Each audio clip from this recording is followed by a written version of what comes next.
Hello, welcome back to the channel.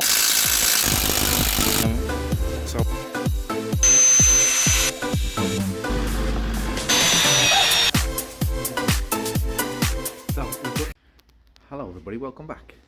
Wasn't planning on doing anything video-wise today because we're quite busy in the shop, but had a little mishap. So, big crease down there, let's zoom out. Big crease down there, pushed all that in, right on there. Push this round a little bit, snapped the mudguard off, pushed this in, but it is on the aluminium body damage to the tub, the cross.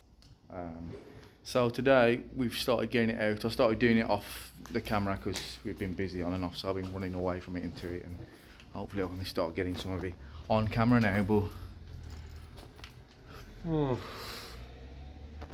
you can see where we've been heating it up. So like, let me get control of my hand on this camera. There, look, you can see all the black marks on it.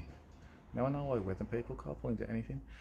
You can see all the black marks on it here. That's where we've been getting it as hot as we can to try and pull the dent out. I'll show you with the other, flip the camera in and show you how bad it is. So if you've seen the other bit, you'll see that it was pretty crunch sort of up there. I've been heating it up and we've been trying to bang out as much of this from the inside as we can. I've took the strip off down that corner, heating it up and heating it from the inside. It's aluminium, so we don't want it to split, so I've been getting it quite hot. And then trying to get to these creases, which you can see there, look. Obviously it's by the fuel filler, but the fuel tank itself is quite far away from where we're warming up. And we've got this damage here. So what I'm going to do to try and get it flat is I'm going to take this wheel off, and then I'm going to put across here a straight edge so I know where this has got to be. And then on the inside I'm going to put a strengthener with some angle, and I'm going to pop rivet this to the strengthener so at least the bottom is in line, and then I can try and pull this where I need it to be. This is just bounces when you try and do anything with it because it's broke off its bracket here, and as you can see the mud flaps broke off as well.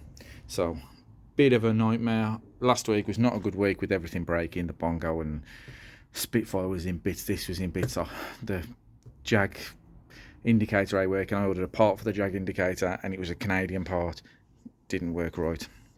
So this is yet another thing sent to test me. So I'll get this wheel off and get the straight edge along it. So this bit needs to come out because you can see it's been pushed in past the cross member, so I'm going to heat that up and bang that out first, so it puts that in the right position at the end.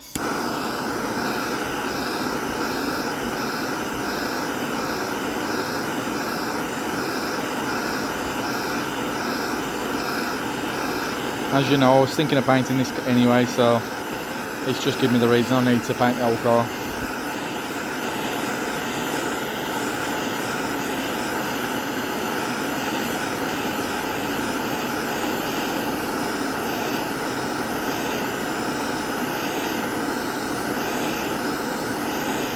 I'll have to tap this off camera because I got the tripod on me.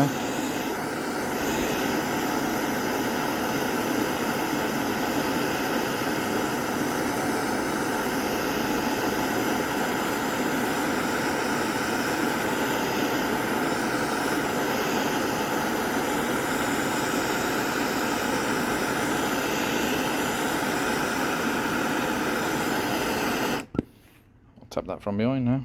Right, this is my setup here. I've bolted this big piece of aluminium all the way along, and you can see how far out that is down there. So I'm going to pull this G-clamp here and hopefully pull this out to it, and then we'll see if it stays there. Odds damn it'll spring back, but we'll see if it bends it out a little bit. My other thing I was going to do, if it keeps springing back and I can't get it to do, is put the angle on the inside. But let's wind this up and see what happens.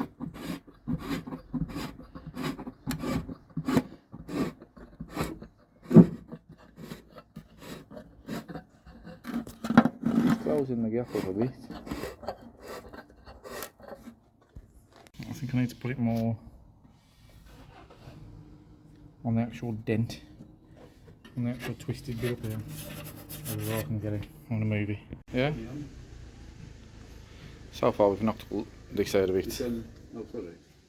Oh, well, flasher. So far I've knocked all this side of it, trying to get it as straight as possible. It's an absolute nightmare, but I'm going to put a piece of angle behind there. It is actually becoming in line, which is helpful. It's starting to get there. It's getting straight. We put that along there, put some screws in it to try and hold the bottom straight. Once it's rigid, hopefully we can knock some of this back in, and then it's going to have to be filled. Sit rep, as you can see.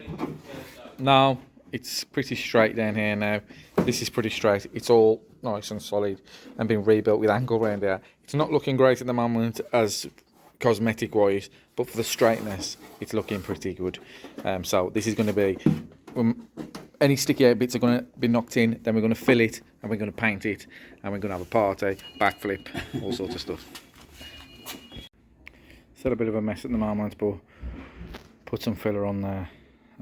Got it out as much as we can, so we've had to try to use as little as filler as possible, but there's just certain sections that won't come out of there, so we filled the entire thing over to make smuff. Then we'll sand all that off. There's going to be tons of that coming off.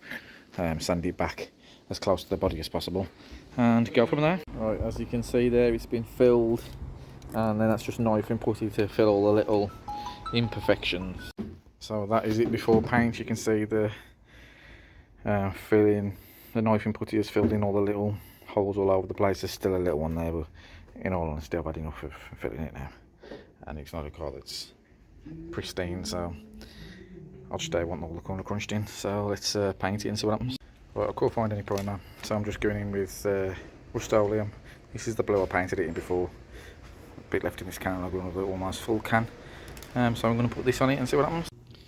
Alright, so it's been painted now. That's reflections you can see in it, because it's still shiny, but it's all been painted. It's looking pretty good.